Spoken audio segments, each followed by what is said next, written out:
Ladies' Mile, from crinolines to bankruptcy. The history of New York shopping in 3 acts. Act 1. The Prince and the Revolution. It all began with a visit from a global superstar. In 1859, on the corner of 5th Avenue and 23rd Street, the unprecedentedly luxurious 5th Avenue Hotel opened its doors, the first building in the world to feature a passenger elevator. Just a year later, the Prince of Wales himself stayed here. This was the spark. The district became instantly fashionable, and shops, restaurants, and theaters began to sprout like mushrooms after a spring rain. And so, from 1860 onwards, the Ladies' Mile was born. Stretching roughly from 15th to 24th Street, between 6th Avenue and Broadway, it became a paradise for shoppers of the Reconstruction era. But this wasn't just a place for trade, it was a social revolution. For the first time in American history, a respectable woman could walk here without a male escort. Department stores became a feminine kingdom.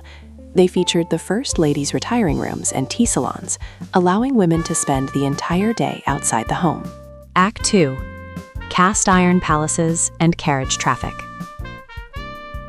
In 1862, A.T. Stewart opened his Iron Palace on Broadway and 10th, the first true department store. Following in his footsteps were Lord & Taylor, Macy's, Bergdorf Goodman, and Brooks Brothers. The architecture of these buildings held a secret. To create a sense of luxury quickly and affordably, builders used cast iron. Facades were cast in molds, mimicking expensive stone and intricate masonry. This architectural makeup allowed for massive windows and sun-drenched displays, something that simply wasn't possible with traditional brick or stone. By the 1870s, the carriage trade was in full bloom. During peak hours, customers' carriages lined the curbs 4 deep, creating the first traffic jams in New York's history. Police officers had to manually pull pedestrians from under the horses' hooves. Ladies' Mile was the center of the universe, an open-air runway for the elite.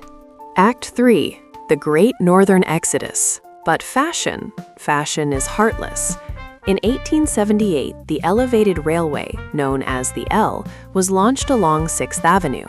The deafening noise, the soot, and the crowds of curious onlookers drove the elite away.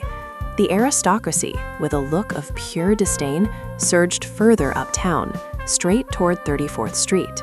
Macy's was the first to take the gamble. In 1902, they moved to Herald Square. Their competitors laughed, asking who would ever go to such a wilderness. But the owners of Macy's were clever. They even launched a free steam-powered shuttle to carry their clients from the old 14th Street to the brand new 34th. In 1914, Benjamin Altman did the unthinkable. He built a store on 5th Avenue and 34th Street. To avoid provoking his millionaire neighbors, he disguised the department store as an Italian palazzo, without a single sign on the exterior.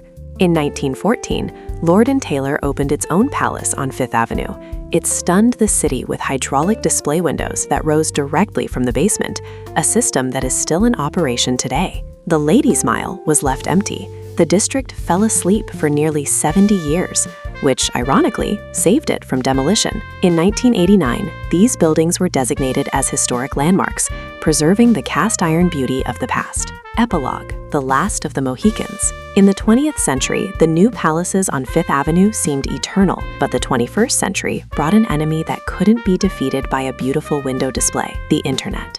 One by one, the giants began to fall. In January 2019, the flagship Lord & Taylor closed its doors after 104 years. Next, the legendary Henry Bendel vanished. And in 2020, Barneys, New York closed for good. And now, history has come full circle. In January 2026, Saks Fifth Avenue announced its bankruptcy. It finally fell victim to its own ambitions, collapsing under the weight of billions in debt. Saks had changed. It turned a cozy New York palace into a sterile space resembling an airport mall. By sacrificing its soul for an Instagrammable aesthetic, it lost its magic. Perhaps we are the last generation to remember what a real New York department store feels like. The doorman, the heavy doors, and the scent of perfume. See them while you can, before they finally become history.